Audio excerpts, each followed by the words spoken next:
How's it going? How has it been?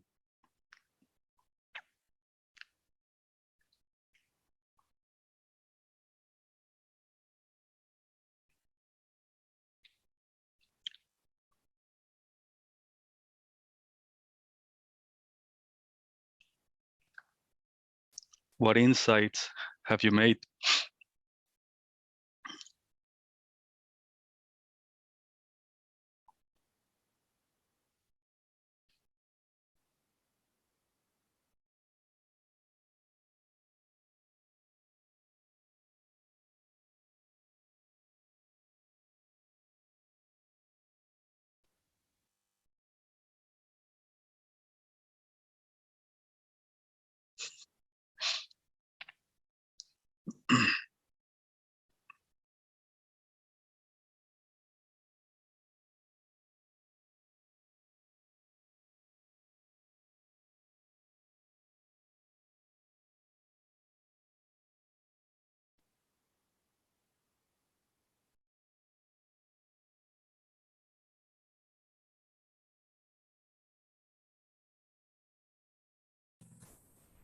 Hello again.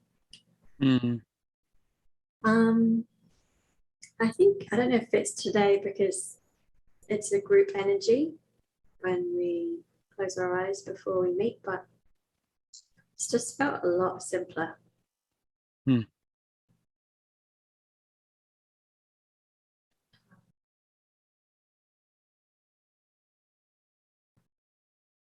Like before, my mind was really searching for techniques and somewhere to get and somewhere to be and something to do and all that crap.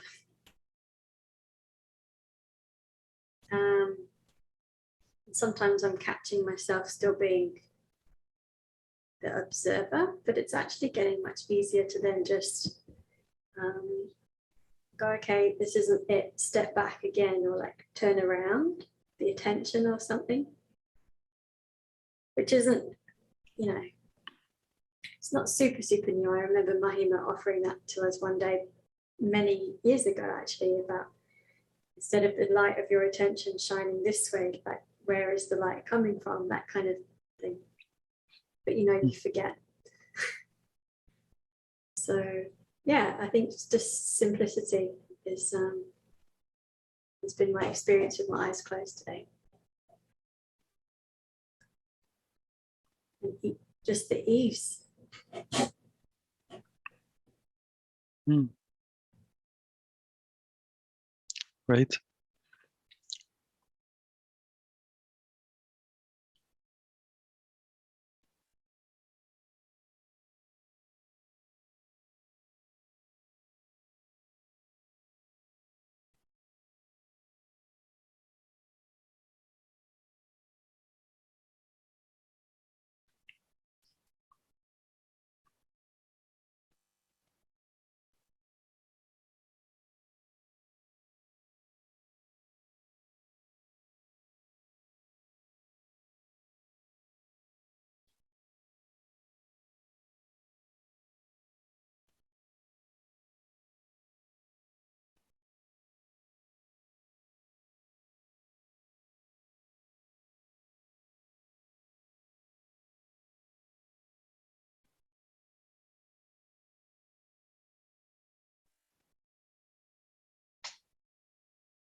Now,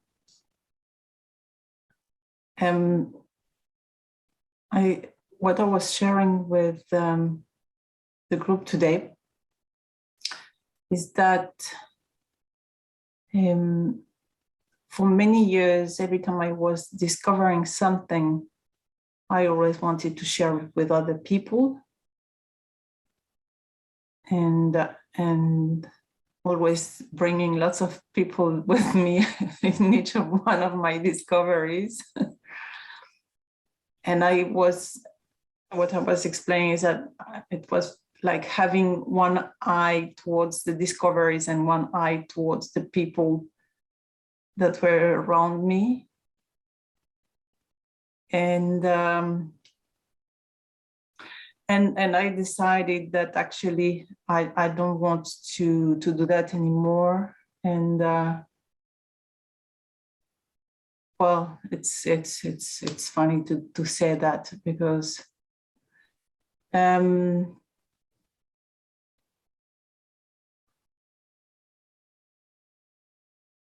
I don't know how to explain that actually.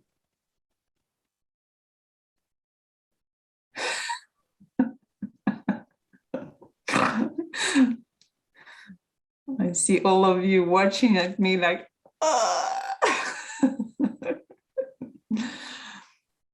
yeah, I don't know. I was supposed to do a course in the South Island. It has been cancelled, and I was just saying to Daniela that I think I'm not going to do that course anymore. And yeah, I don't know. I think it's just time to focus on what I am, and that's it. And stop wasting my attention outside. And I'm dropping everything, you know, I'm where I am at. I'm just physically as well, dropping everything, getting ready for the big jump. And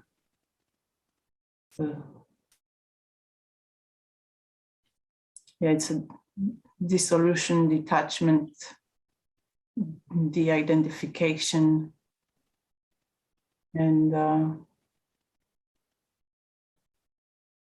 yeah, that's it. Simple, easy.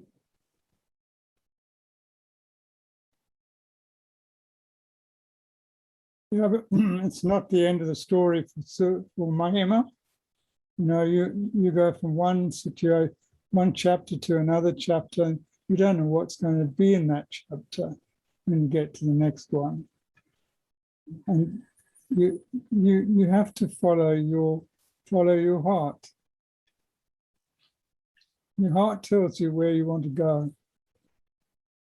And each of us have to make our own decisions about our own progress. You know, we're not making decisions on your behalf. We're too busy trying to make decisions on our own behalves, because it's quite a difficult thing to do. You know, it's an inspiration to witness your openness and sharing, because if anybody else is having a crisis or wanting to move left or right or up the middle, to know somebody else is doing that or has done it is, I'm sure, a great help to those people. No help to me at all, because I don't know where I'm going. I'm completely and utterly lost. But like we were saying this afternoon, be empty. Well, I don't think I have any problem with that. But it is a problem to be too empty.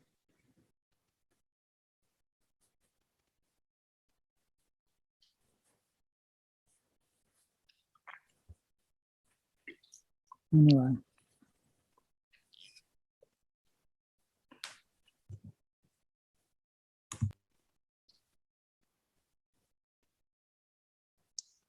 So you said it's a big problem to be too empty. So it's better just to be a little bit empty. So I didn't understand that. I'm just getting clarity because I don't know exactly what I heard. So you are saying that it's a problem to be too empty. I can't say that categorically. In my case, I feel as if I'm very empty. For instance, half an hour's meditation before this meeting, and I didn't know what to do. I did not know what to do. I'd finished washing the dishes, and you know, so the assumption I'm making is if I was slightly full, I would have some activity to play with, because I'm feeling rather unfocused and empty. It's comfortable. It's comfortable to be empty, but I think is being empty, being without challenges, or being without anything, or without some things. You know, it's a big statement. Be empty. I suspect what you're saying is don't clutter your mind up with irrelevant things. Okay, I'm gonna say a bigger statement. You have always been emptiness. You can't be empty. You are emptiness. Watching thoughts, watching movement, watching challenges. There's a small, big difference. Your nature is more close to supreme emptiness than anything else. That's who you are. So you can't be empty or become empty. You're already empty of everything. Awareness in itself has to be complete emptiness to be able to witness everything as not I, as not it. You're just watching things happening, which is awesome. You know, you're watching, let's say, the mind, movement, the dishes, colors, sensations. Awesome, you know, beautiful. But that doesn't mean that that defines you. What makes it clearer and simpler is when you're empty of mind, not acknowledging the I, the I-ness, as if it were you. It's so obvious and evident that you have always been empty of everything. You have always been empty. You're always empty. It's just that everything that you see has content, colors, movement, etc. And that's just entertainment. But still, you're empty in the middle of these things. When I point out to be quiet, to be empty, to not acknowledge the I, then the mind disappears and suddenly just pure presence, aware. It's evident and simple. That presence, aware of everything, let's say, is natural. It doesn't require any effort because that awareness is watching effort, let's say, of it, or energy. So nothing applies to you.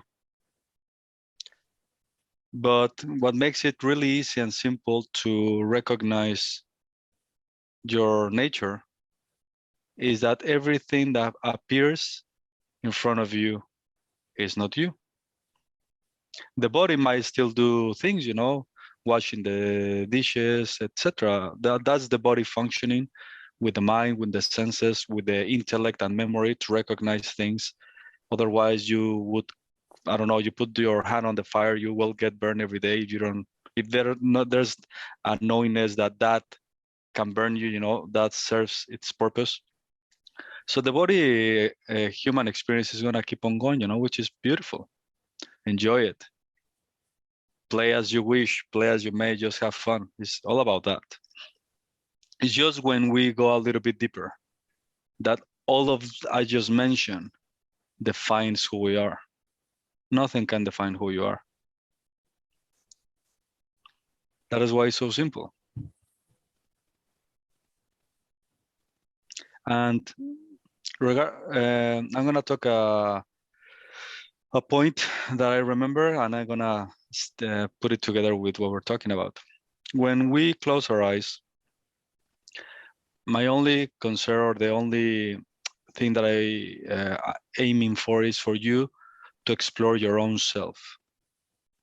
Any technique, any mind games is duality, illusion. I will reinforce the illusion and the ego like in subtler and subtler levels because it uses the mind.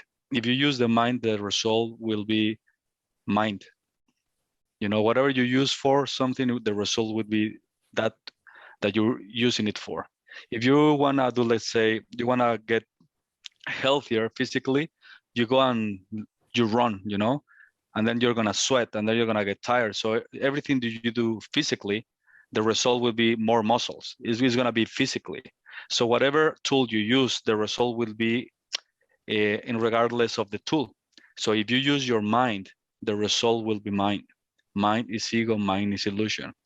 Any technique, any method, anything requires I, requires mind, and that in itself is illusion. So the result will be illusion, more illusion. Fantastic, expansive illusion, but nonetheless, the dream is gonna keep on going. So that's why my proposal is stop playing with those things and just explore who you are, your own sense of self. I was really curious to know where I have been in regardless of spiritual experiences. I really was curious why I end up in so many paths that are based on lies. I was really curious why, you know, because I've been searching for all my life and I end up in so many places and I needed to know. Of course, I wanted to discover from my part, I wanted to discover all the traps that the illusion has in all realms: physical, emotional, spiritual, sensorial, even consciousness. All this trap I needed to know to really fully break from delusion all the way, you know, because I knew these experiences, I needed them for the people that wanted to wake up, really. So that's what I needed, these experiences, not for myself, because it was never about me, but I needed to explore all the phenomena, all the possible outcomes, regardless of waking up or illusion or more illusion. I needed to know. So because I wanted to explore and get to the root of this, I read some really ancient books, and I came across something fascinating, because some of those books mention meditation, you know, and I was like, well, they mention it, but that doesn't mean it's the same context that we use or we apply today. I needed to know their context, because those are people that I really respect fully. I bow to them, truly. So I really wanted to know. So I kept on reading, and then it was like, whoa, they're not talking the same thing, not even close to it.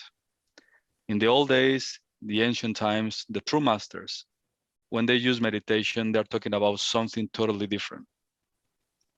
So I really wanted to know, because nowadays, everything is meditation, techniques, methods, projection of the mind, desires, imagination, oh, Jesus Christ, so many things. But I was in all those things, so I really needed to know, what did they mean about meditation? And through then it got really clear. The only true meditation that is worth exploring, the rest will lead you to more suffering, confusion, and duality will never break, ever, never. The only meditation they are actually they're pointing to is what I'm saying today. Meditation is sustaining your own self as the self. And be bold in that. Explore that, your own self. Stay in yourself as conscious presence, let's say. That will be the entrance. The rest, illusion, fantasy. So when you close your eyes, for example, my wife sometimes, my little baby, she's really cute. And sometimes she sees me just, I close my eyes and she's like, Daddy, like with curious, what am I doing or where am I going? Because she knows I'm going somewhere. She even say, goodbye, Daddy, goodbye, you know? And my wife asked me, what do you do? And I said, I do nothing at all. Nothing at all. I just experience the self as the self and however it wants to reveal itself. I don't really care what happens. There's no desire or intention, neither running away, nor pushing back, nothing at all. It's just a matter of a speech or trying to explain, but if thoughts come, great. If attention goes, great. If consciousness drifts, whatever. I'm really careless about everything at all. because I don't care about phenomena, neither finding, recognizing, resting, none of those things.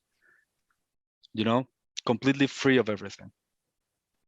And in that complete openness, the self and everything that is not the self starts to clear itself up and burn everything that is not. So like I said, I was really curious because all these masters, true sages, not pretending to be sages or pretending to be masters, like real ones. If you pay attention and you read the lines, they always say it, the self resting in you. It's not about object of meditations, neither techniques, ni mind games. Mind Olympics. Of course, that is entertaining for the senses and for the ego. The ego wants entertainment because, of course, it cannot really function if you remove everything that allows its illusion to exist.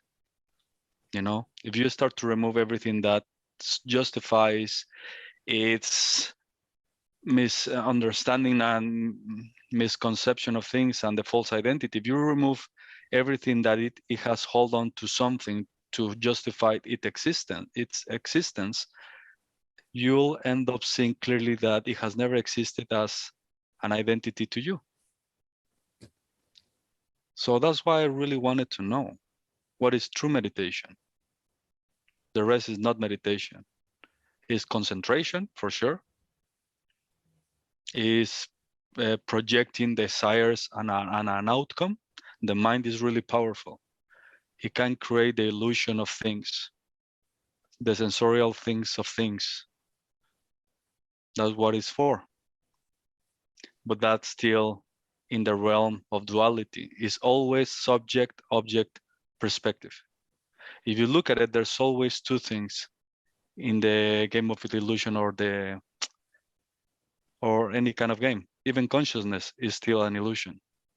And that one is one of the hardest to break from. A rare one will break from the illusion of consciousness. I want you to be that rare one. I was telling one day my wife, I was really curious when I was long time ago, because I was always curious about this kind of things, stories, sages, enlightenment. I thought it was never going to happen, but I was gonna do my best, because it looked like Jesus, like impossible, never. Because I thought, like, if I have to clean all my karma, Jesus Christ, I mean, like, there's no way 1,000 lifetimes will be enough. So for me, it was like, it'll never gonna happen. But I was gonna give everything from my part to be humble and open and give myself fully to each moment as the best I could. So I was telling my wife one day that I was really curious why in ancient stories, there's a lot of respect, humbleness, and sacredness around people that have really fully awake. Even the masters of people that actually help people to clear the veil. Because it's a different story when you are awake, that when you have the capacity or you are given the capacity or the knowledge to clear people's veil towards clarity of the self. It's a different game. Those are even rarest. I was really curious why in those books, the kings, I mean, everyone is bowing to that one. Like, why so much respect? Why so much gratefulness? But why,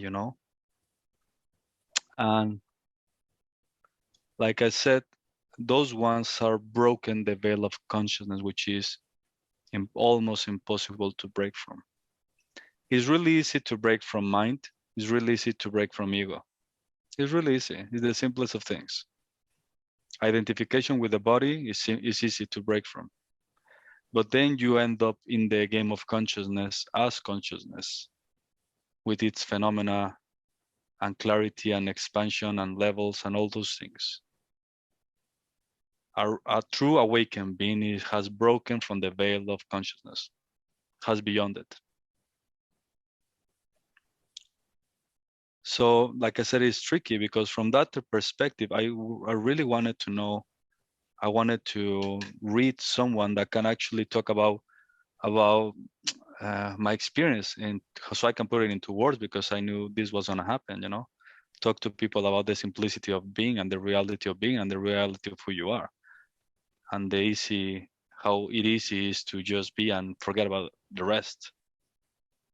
But for that, like I said, I wanted to know what they meant, because people can give definition to their concepts. They can say this is meditation, and they're defining meditation. People can say this is enlightenment, and they're defining their enlightenment, their version of their spiritual understandings of enlightenment. But if you look closely to the real sages and masters, they're talking about the same thing, and the rest are not talking about the same thing. If you really pay attention, the true ones are always talking about the same way, probably different adjectives or different ways to explain it, let's say. But if you pay attention, they're talking about something that is the opposite of everything else. And the rest are just defining with concepts and sensations things that they think is about that, which is never about that. So when we close our eyes, or my suggestion is true meditation. Just be. Explore your sense of self. At the beginning, you can explore as your sense of self as the object of your perception. It's fine. Hold on to, be grounded in your I amness. Because you'll see that I amness is always there, at the root of everything. Without the I amness, you can't have the tool of the mind, and then from that tool of the mind, then you can have techniques, or mental games. Why wasting time in just something that reinforces the illusion, where we can just stay in the I amness, and then the rest will not appear, and then it'll be clear. It'll be clear. It'll be clear. So even now, in its most simplistic way, if you just rest in yourself as I am, because that's the realest part of your universe. The only place that is doubt-free is I am. As I said yesterday, you can't say I am not. You will never be able to say that. If you say it, well, who's that one? Me, I. Well, there's an I am, so it will never happen. So what burns the illusion and everything that you are not is just stay in the I amness as a gateway to something beyond, in its most simplistic way. But be rooted in the I am, and then remove the am, and then remove the I, and just stay concept-free, sensation-free, notion-free in that I am, without acknowledging that you are. That's how simple it is. That is true meditation.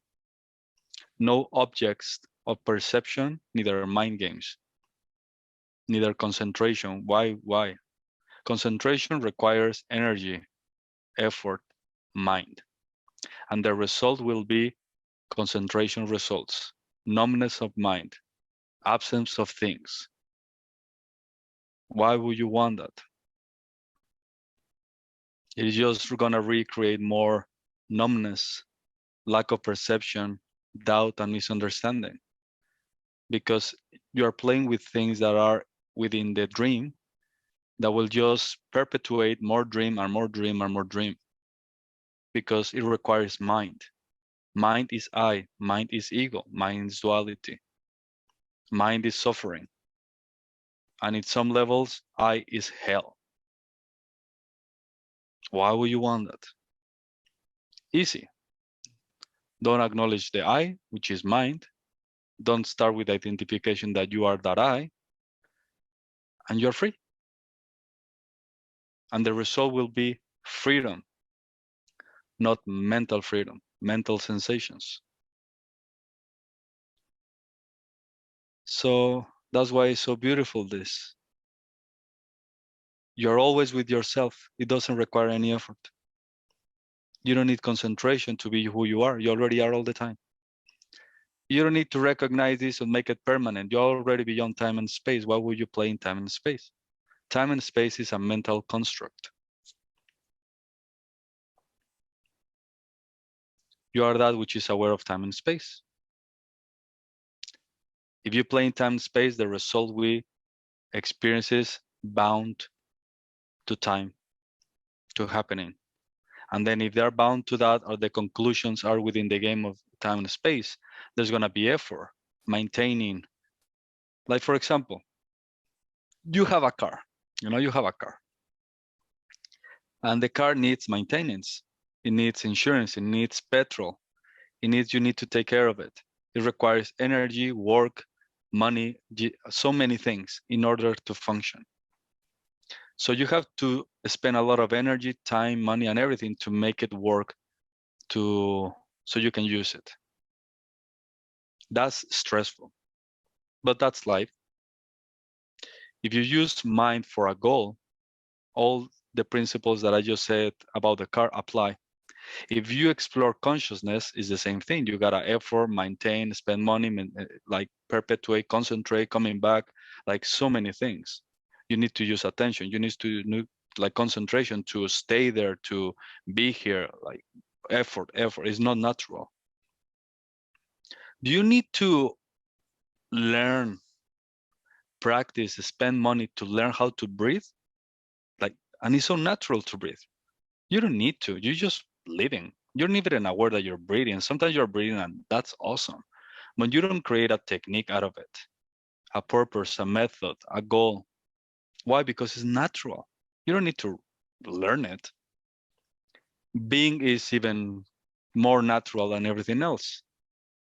Being the self is the most natural thing that you have never questioned it, because you don't need to. Why would you need to question get to know your own self? Because it's already the self. So all this effort trying is just confusing. It's a labyrinth that no one will never break free from. I put it one day on a post on the group, but it's true. You will never know self until you know nothing. True self, real self, the reality of the self. One has to let go of everything that one thinks it knows about everything. On the practical level, like I said, I mentioned, I think, something yesterday. It's fine. I mean, you know that the fire burns. You're not gonna stick your hand just to try and see if things have changed. No, it burns. The body knows that the fire burns, and the cold is cold. That's fine. That's on a practical level that makes you live life fluidly, taking distance with the things that you don't desire. That you like. I'm not gonna go to the worst neighborhood in Mexico just to try me out. Like, no, I'm not gonna go there. I'm not stupid. I understand the game. But on the practical level, in the daily life things, that's fine. That's fine. That's where all that information is there. It's already integrated, so you can live life freely, enjoy. You know where the crocodiles are. You know where the doves are. You know where the giraffes are. You know where and explore, enjoy, happy, perfect. Eat banana cake, eat, I don't know, pizza, whatever, it's fine. That's all there for you to just enjoy. But this is different. When we take all of those things to the who am I, or those things define who I am or who I can be, and all those things, and that's what creates all crazy stress. Just to like I said yesterday, the same life that you're living with all these qualities will change. It's just gonna change the perspective.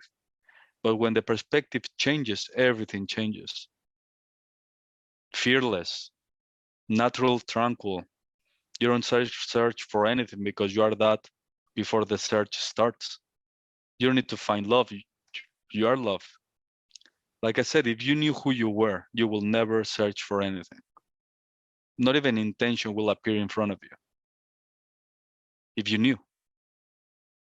Intention is mind, concepts, and energy moving between, regardless of the game of time and space. Time and space is ego, mind, concepts also. If you knew, you will never intend anything. You'll just be watchful, tranquil, natural, more natural than breathing. Why? It's just because we misunderstood, or because we believe in our naiveness, let's say, because we're exploring, we're getting to know each other in a deeper level, truly who we are, regardless of the game and our relationships and everything we have done. So everything is pushing us to really go to the core of our being, which is beautiful, amazing adventure. But now it's time for the game to change. Otherwise, the past will be still projecting into the present, and the future perpetuating itself as if it knows what it means to be alive or here or aware. It doesn't know.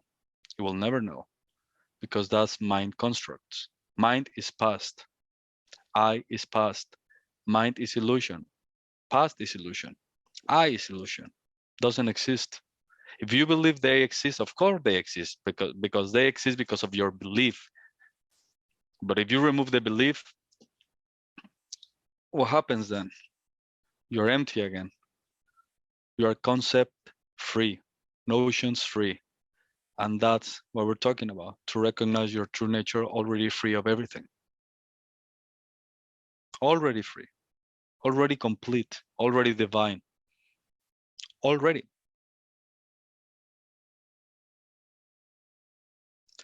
So true meditation is that. And I don't call it meditation. I just use it so we can get a clear understanding. But it's not meditation, it's something else. It's something else. If you want to really know who you are, any object in the mind will create a fantasy of what that means. Any intention, any concept, any notion can create the misconception and the fantasy that's happening, because the mind is powerful. The mind is so powerful that has created universes, has created time, space, even consciousness in a subtle level, even silence in a subtle level. All those things are ego-based assumptions. That's how powerful the mind with the ego and the light of the self through that lens can create. Of course, imagine you can create so many more fantasies, really more powerful. Why is that? The self, the real self, is beyond explanation. I mean, its power is beyond anything anyone can think of. And everything is the self. Everything that you perceive exists, everything has the full power of the presence of the self. The self has never dosified its power into everything. It is everything. The fullness of the self is everything and in everything.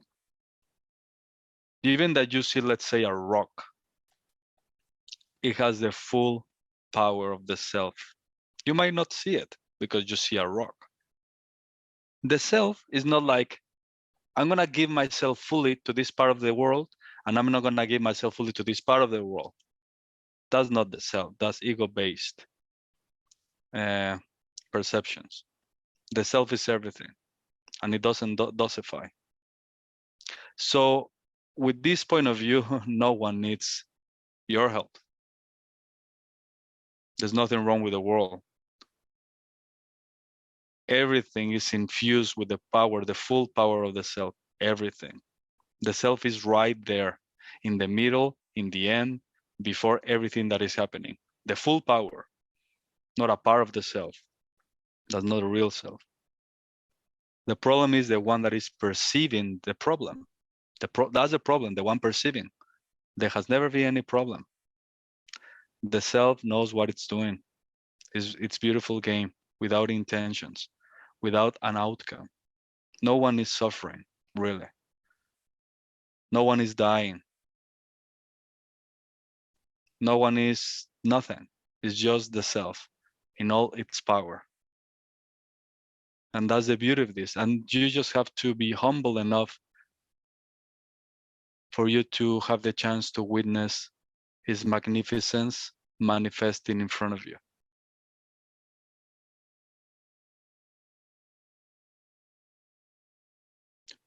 Really. Everything is infused with love and infiniteness, everything and everyone. Even in the appearance of they don't know, they appear that they don't know, so you know.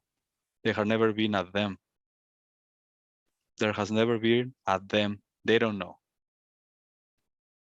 Everything is you. And you have created like an immense game so you can break free from the whole game. And remember your true nature, your infiniteness. And that's the chance you have today. And that's a rare opportunity to explore this with the aliveness of it, not from a book. A book is dead already. I love some books, they're amazing, but it's dead knowledge. I respect all the sages, still dead, past, gone.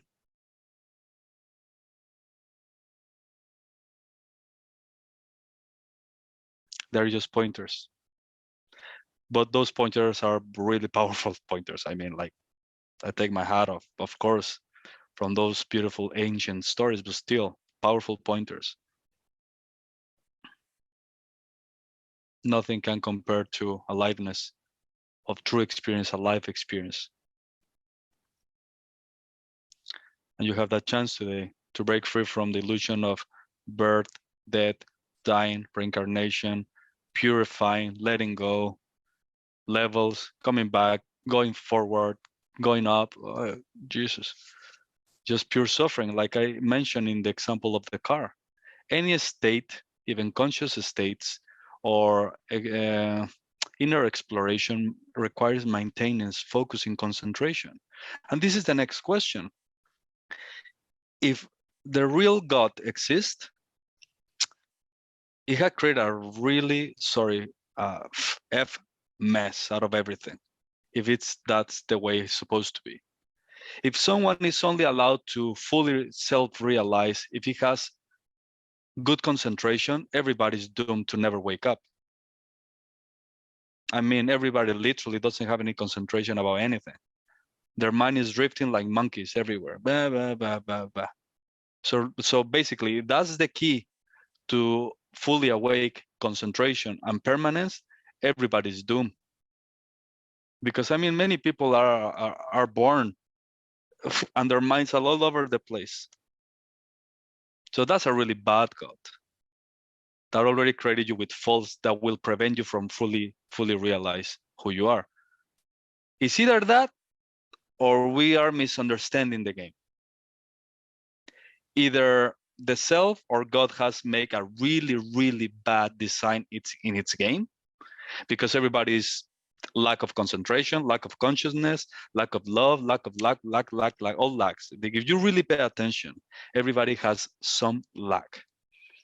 And they are playing it really beautiful in their daily lives. Or it's either the self has made a mistake or our understanding of the game is wrong. And I, of course, will go for the second one. Our understanding is wrong because it has never been about concentration. It has never been about love. It has never been about your values. It has never been if you are a good person or a bad person. It has never been about your decision, right or wrongs. It has never been about that. Your sense of self is the self itself giving itself fully to you. Just out of ignorance, out of misunderstanding, your dream nightmare creates all this chaos. But underneath is still a beautiful movie, crazy movie being watched by the self as being you.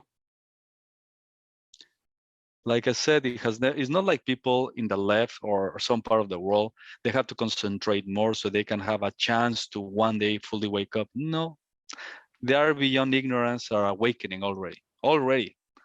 Doesn't matter the nightmare they are living in. It might appear that way. Underneath, they're already beyond all of it.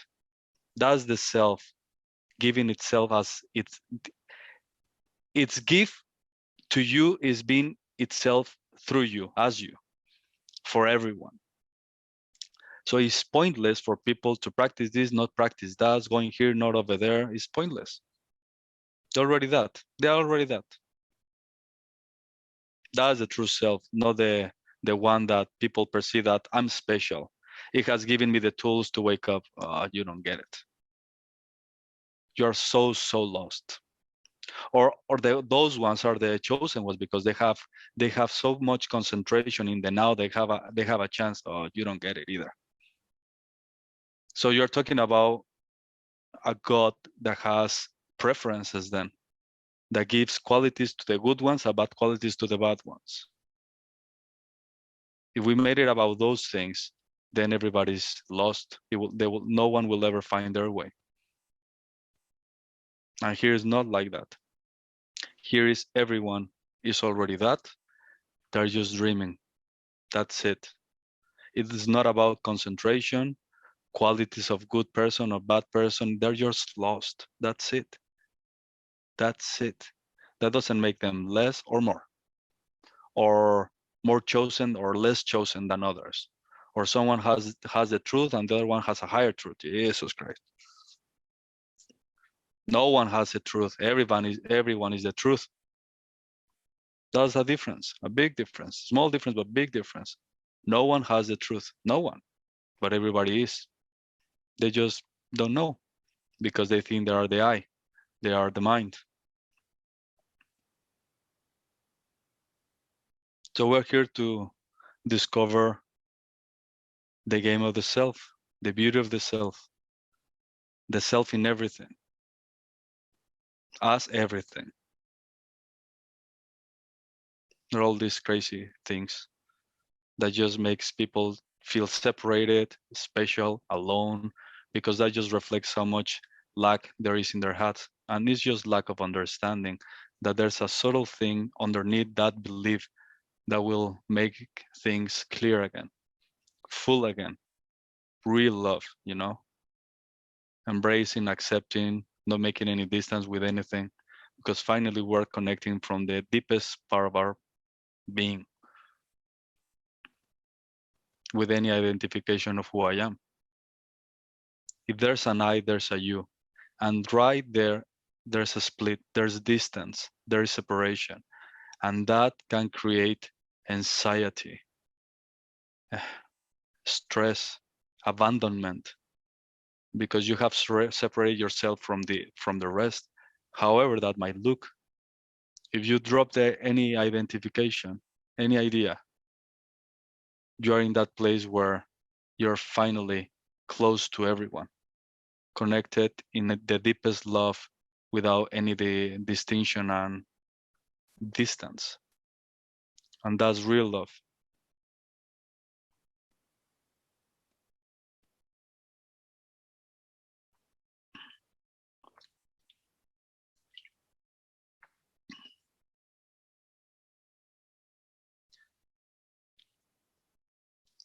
Like I said, there's no mistakes. It's just the mistake is the one that perceives.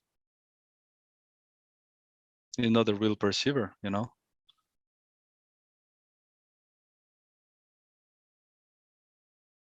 Everybody's that.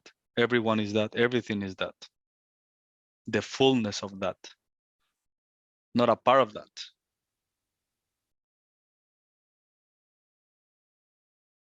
And you're included in it, which means you're already that too. The fullness of that, not a part of that.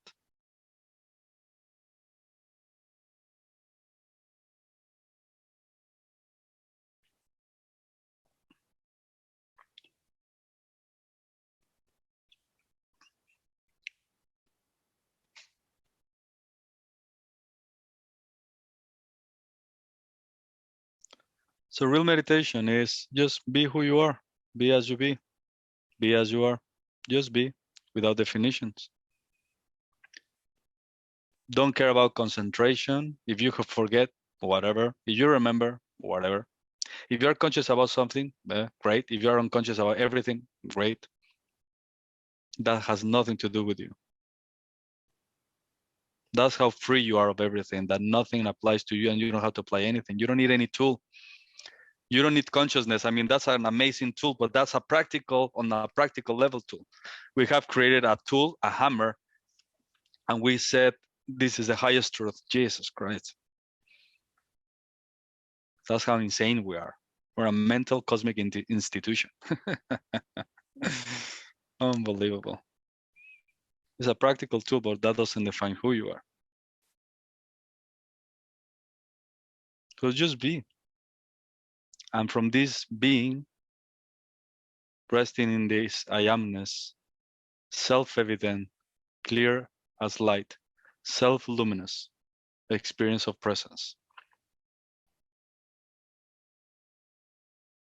That one is truly unbounded.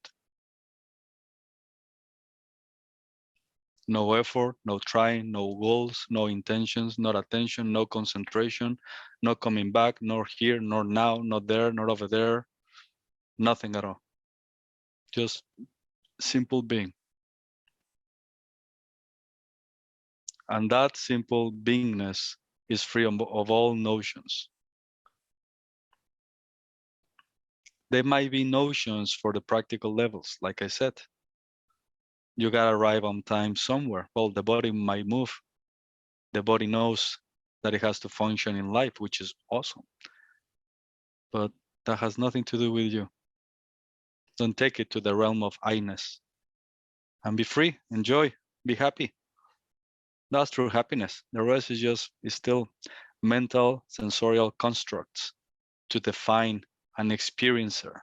You have never been an experiencer. There's experiencing going on, and neither experiencing is going on for you.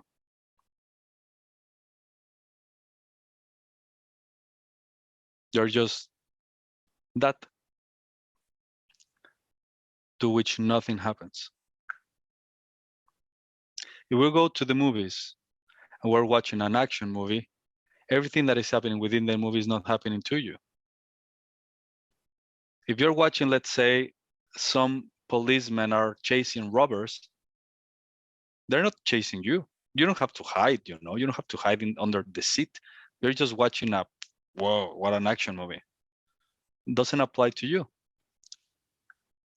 Neither you experience the fear of the robber being chased, neither you are experiencing chasing someone. That's still happening in the game. You don't hide, you don't run in the movie theater or according to the scenario or the scene in the movie. No, you're just, wow, like wow and wow and wow. That's it. That's just wow. That's it. It's the same thing with everything. Consciousness appears, awesome. Consciousness disappears, great, wow. The I appears, wow. It doesn't appear, ooh, wow, great. Thoughts are there are no thoughts there, ooh, great. I'm confused, awesome. I have clarity, great. All those things has nothing to do with you. They are still just cosmic phenomena happening in the screen of life. So when you close your eyes or right now, just do nothing at all. Just let everything be. Then there's gonna be distance between the observer, the real observer, without any effort, without any trying, without observing itself as the observer. You're careless about those phenomena. Those are things happening still within the movie. Great. If you treat everything as just a beautiful movie or let's say a play or a dream, however you want to treat it, it's fine. It's just going to create distance between you and everything. And then it's just going to be clear and simple that nothing has ever touched you, nothing applies to you, and you don't have to do anything with it. Let's say that, for example, there's a moment that you forget. Why would you want to try to remember? Unless you think it applies to you. It is about you. You don't have to remember anything. As you don't have to make the effort to not forget it. Like, why? Unless you have fallen into the trap of consciousness, time and space, and the subtle eye. Just laugh. You're like, whoa, that was crazy. That was nice trick. If you treat it with that fun and simplicity, more freedom, more clarity, more naturalness. You know, like I said, it has to be natural. Effort is not natural. Trying is not natural. Becoming, going is not natural. Searching, reaching, getting is not natural. You don't spend all your day, all your life trying to remember or how to improve or make your breathing better. Why would you do that? You don't need to. But that's the thing. We have listened to people that think they know. And we trust it. And we try and we apply because there was a longing for something, which is fine, you know. And then we read this and we were there and we have watched this and applied this because our curiosity to, you know, to discover more, you know. And then we started to, let's say, become more mature, and then we started to see things for what they are, not what they pretended to be. And it's like, whoa, I didn't know this thing existed even in the world of spirituality, but oh, wow, that's amazing. Now I know. Discernment, clarity, real growth. And they just have fun. And the discernment gets refined to what is true and what is not true. What is self and what is not self. It gets refined, it's maturing, it's blossoming. In everything that you see, there's only one experience, real experience, that you know that the self exists, and it's in the self, in your self-existence, self-evident experience of I am. You don't have an experience of no one that they are the I am. Fascinating. So everything in front of you cannot really say I am as an experience. Only you can say I am, and you have an experience of I am. The rest is mind projections of your light. So it's so easy to have clarity of what is self and what is not self. Everything in front of you is not self because nothing in front of you can actually give you an experience of I am the self. Nothing at all. There's only one place that is self-evident, that the self is saying I am the self, is when you say I am and when you experience I am. That's the only real experience that you have. The rest is just a projection of that light bouncing into things. So it's so easy. Reject everything that is not the self. So everything cannot really say I am the self. No one can say that because there has never been someone in front of you. There has never been them. You don't have experience of them. That's still light projected into a cosmic game. You only have one experience that is real and direct, which is I am. And that's the self itself, pointing, pulling, showing you the road, the game, the path to your own heart. Fascinating.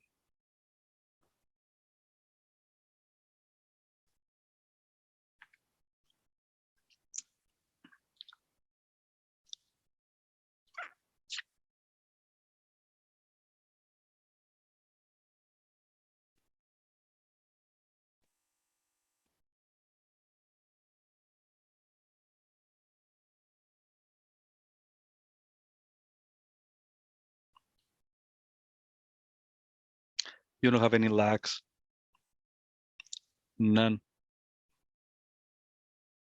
You don't need to improve anything. You don't need to let go of anything. You don't need to practice anything. You don't have to be good at something, become better at something. Don't listen to those things. They don't apply to you.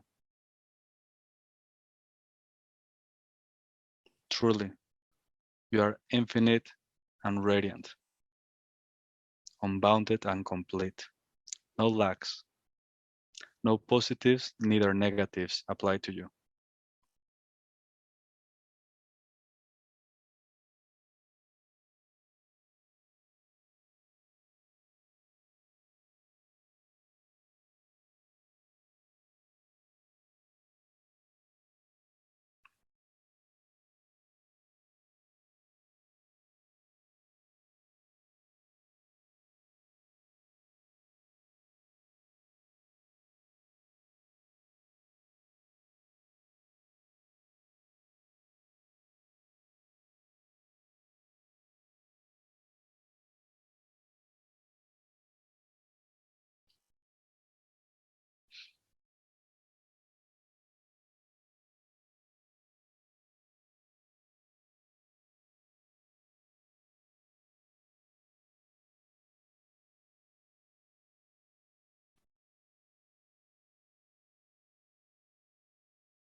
Sarkhan, when you say what came up for me from what you said, what I received was that it isn't necessary, at least, to improve oneself or to be anything except how one is. That implies to me that, well, yeah, that's letting go any sort of shortcomings or ideas that I'm not good enough or that I should improve. That just seems a huge, a huge thing to do. And I guess that's the fabric of this reality, is that we are always trying. There are so many comparisons. For example, being a mother, and just before this session, I had an argument with my two sort of teenagers because I really wanted the space, and there was a lot of things that happened leading up to this, and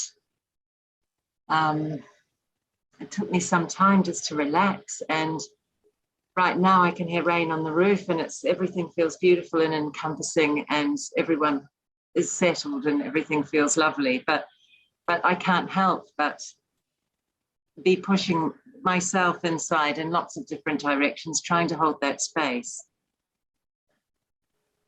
To simultaneously understand that there's nothing to change. It's a tricky thing to, it's self-forgiveness, I suppose, that perhaps, yeah, that maybe I didn't cause that problem either, I'm not sure. But that we all just collided together, and then, and now it's settled again. Yeah. Conflict, I mean, conflict, and yeah.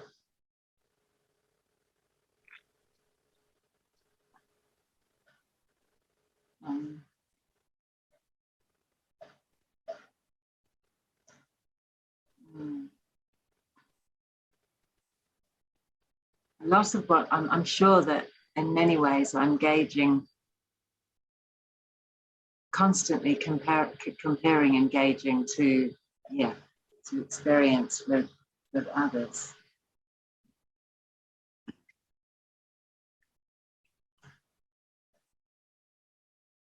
But I suppose that's from separation, a sense of separation, rather than just, yeah, and defining separation rather than just being.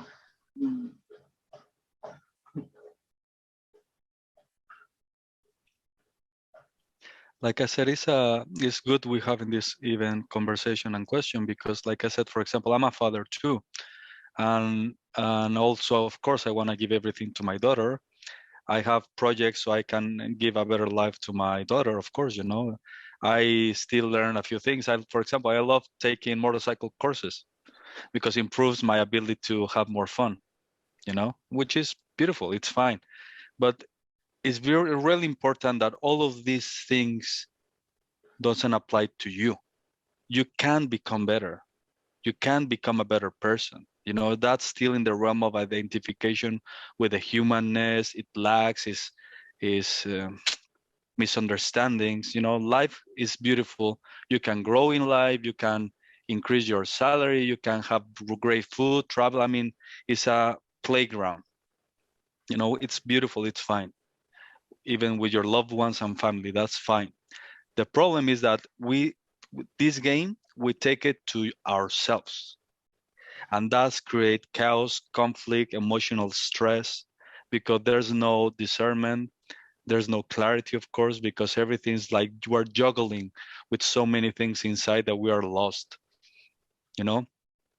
So like I said, you just don't take anything to your I-ness, to your true self. And everything, whatever you're supposed to do, you'll do it beautifully, tranquil, clear, more precise, you know, regardless of the situation. and then you flow. You're not constrained. That's the word, constrained. But how life is going is like, whoa, it's going that way. Oh, we're going that way. That's fine, because it has nothing to do with you. It has to do with life and its game. And you gotta respect life, because you respect yourself as a true infinite being, just watching a beautiful game unfold. And that includes everyone. Even, like, for example, my daughter, of course, there's an intention, let's say, that I want to give everything to her, but at the same time, she has her own game. And I respect that, you know? And then there's moment that we participate each other, but that's the game of life. It has nothing to do with the witness of life, you know? And when you can play and integrate both, it's marvelous, because there's no separation. There's true love, true connection, openness, fluidity, naturally, without you even trying to implement those things. The moment that you create an I, there's a you, mom and sons, and that creates chaos. Because underneath, there's so many concepts, ideas, how it should be, how should one behave, how one should act, and that's a constant trying that is effort and exhausting. But then when there is no I, it's so easy to just be here and just interact with the moment as it shows, free of distinctions, free of roles, mom and daughter. No, it's what it is this moment, because we are two infinite beings playing, interacting, growing in the game of life, but not growing in the sense of self. You will never grow. You're already complete. And that subtle differences can make all the difference, you know? Mm-hmm. Can I share something about that, about having an argument? Mm-hmm. I've been working with my boss for about 5 years, even more. And we get along very, very well. But in these 5 years, we had one argument once. And it was very funny, because I could witness the whole thing. I could witness the argument coming, but at the same time feeling an immense love and respect for her. It was a very, very strange situation. I don't know if that has something to do with what you say, Sarkhan, and maybe it's helpful to Martha. Sometimes the argument is just part of the life, I think. The thing is to don't take it personally, and without the need of manipulating it or changing it, or just witnessing it. I don't know. Yeah.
Did you get together to read the story? How was it? We just read a little part of the the book, the one you mentioned in the meeting a few months ago, in the Spanish meeting, just this little part, that's it. But I don't even remember what it was about. it was about the how the ego should behave in front of the self and not being scared. And because the self was just waiting for the ego to surrender fully and becoming the self. So the ego should fear the self.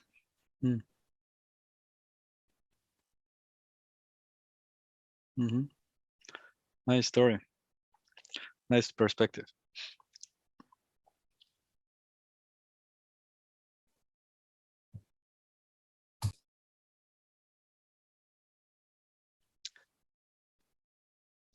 Yeah, there's nothing to be afraid of anything at all.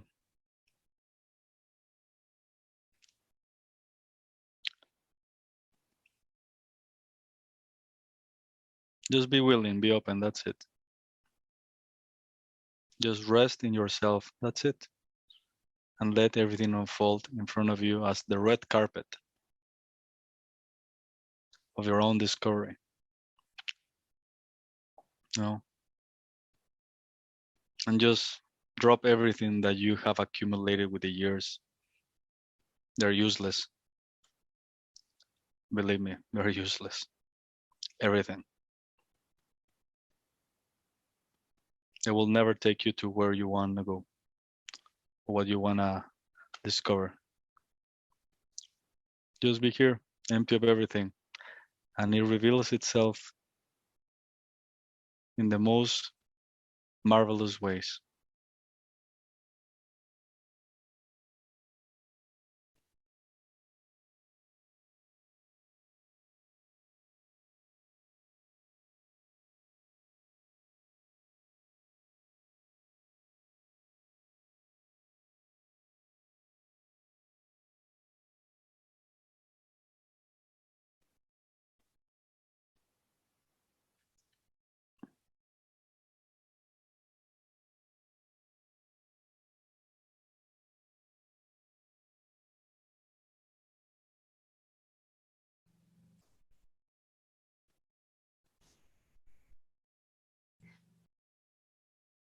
I'm just noticing how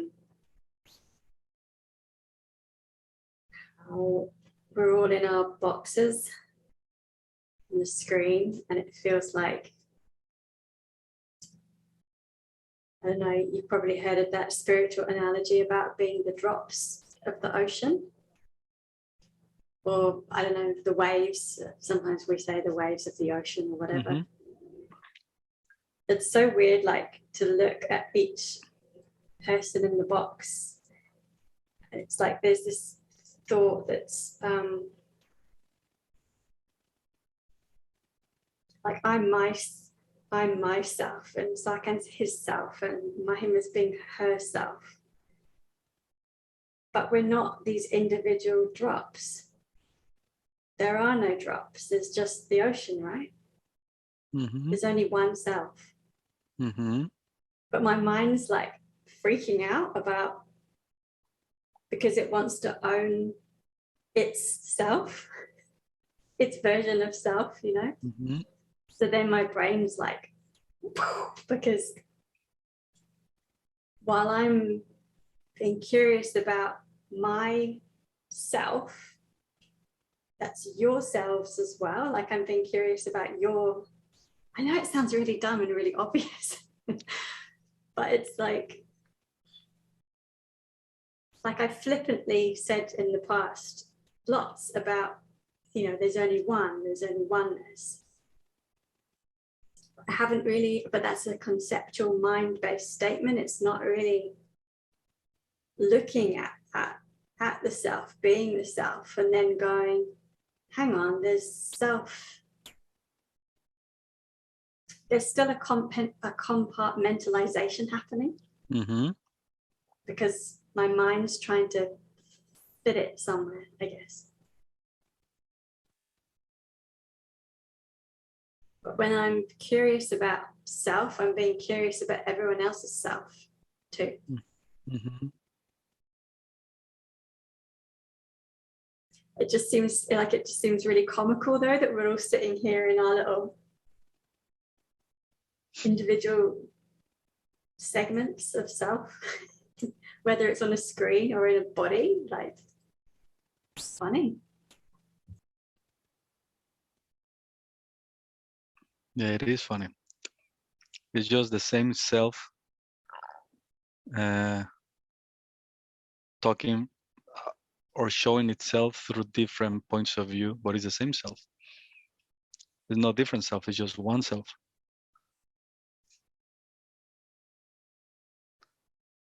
And the mind is tricky because it's trying, as you said, trying to own or use this sense of self for its benefit, in either to don't collapse or maintain its identity. And it creates two selves, me exploring the self and the you exploring the self. And then you'll see that one day that there's only yourself, and your light is bouncing into things back, reflecting back your own sense of self. There has never been a you or them. If you look at the mirror is just reflecting back the one that is watching the mirror. But the mirror will never be able to say who's the one that is watching. It only reflects back the superficiality of the one that is looking. So for example, when you go to the bathroom and you look at the mirror will never say the fullness of who you are.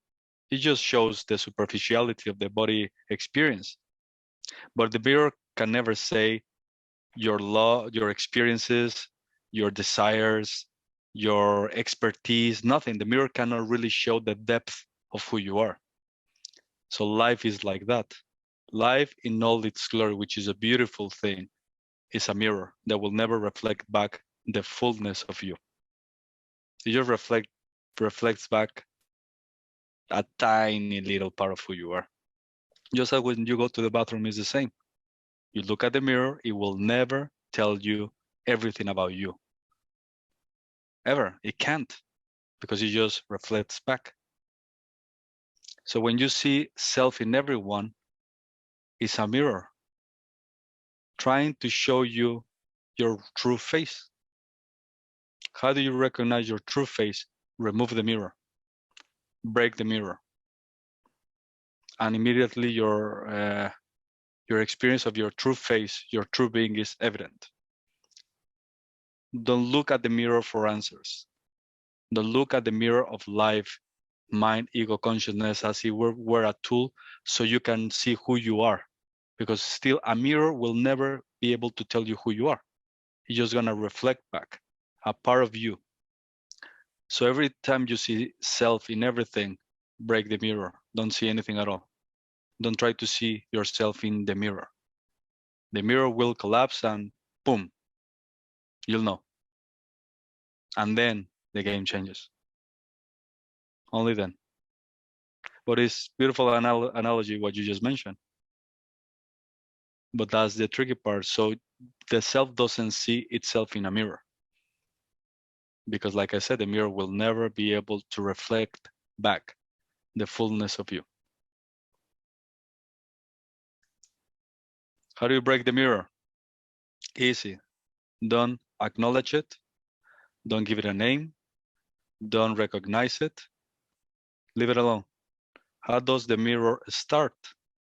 With I. I see, I am, I'm here, I explore, I notice, I've discovered, I something. Don't listen to that I, and immediately there's quietness. And suddenly, by itself, you don't need to see yourself anymore, and then you'll see yourself as who you were, always. You know, fascinating. So easy. So it's just come back to your own self. It's not about what you see, because what you see is your light reflected or expanding or going towards the outside of you. Just come back to you. Be here, be now. Be as you are, without definitions. And then you'll see you have always been the sun. But you were experiencing your rays going in all directions and touching everything. Your warmth was touching everything.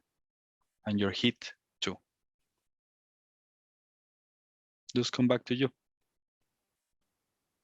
That's how easy has always been.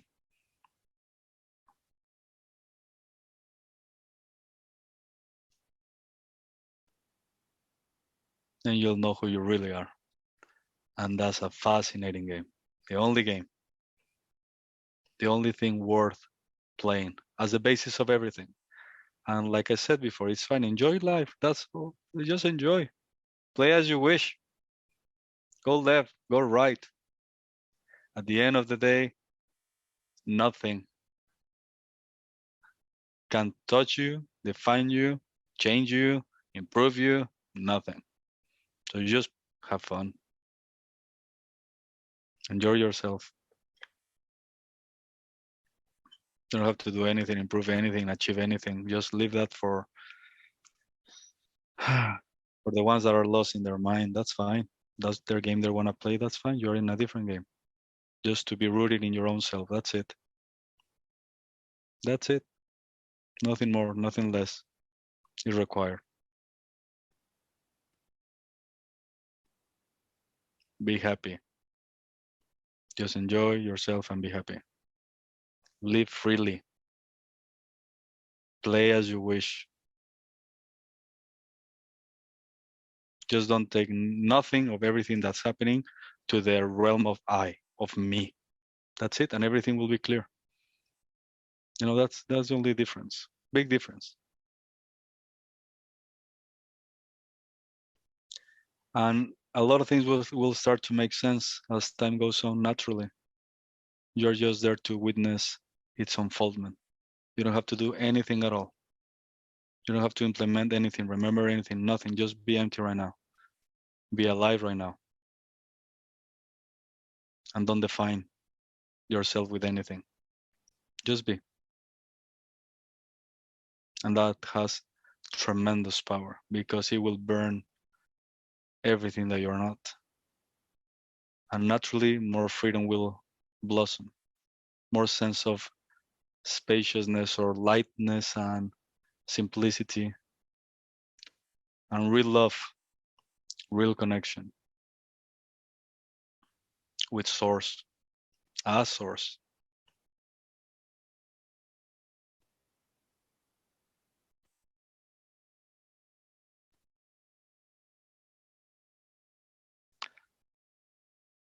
Well, time is up. I know it's already night over there.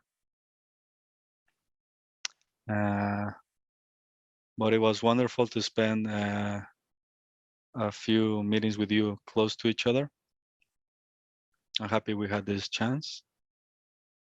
Thank you for giving yourself this opportunity. I love you very much. Enjoy yourselves, have fun, and I hope I see you soon.